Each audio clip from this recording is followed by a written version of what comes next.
Hello, traders. Today is Thursday, July 3rd, and this is my analysis for the Euro Yen, and we're on the daily time frame.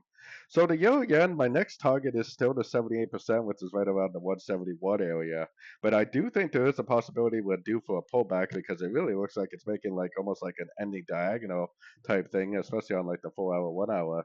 So maybe we are due for a pullback. But even if it does make a pullback, I'm pretty confident that this uptrend is not over on the daily time frame. So I am definitely still primarily looking for longs. This is a very overlapping pattern on the 1 hour time frame. It kind of makes me think it's either an ending diagonal or possibly this is an A and this is all like an irregular way B of like a flat or something like that. And potentially it is going to go down, but this move down is just going to be the wave C, which is just part of a pullback to the higher daily time frame uptrend.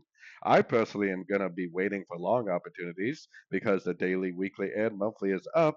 Whether or not this is really going to go down, take out the lower wave A is a very unpredictable move. It could potentially just go down a little bit, go down, down, bounce from a fib level, and just keep on going up, which is why I definitely will still primarily be looking for longs in an uptrend. So, anyways, don't forget to check out my free Discord group. It's a link down here in the corner. Take a look at my website, fxpipcollector.com. And as always, thank you for watching and happy trading.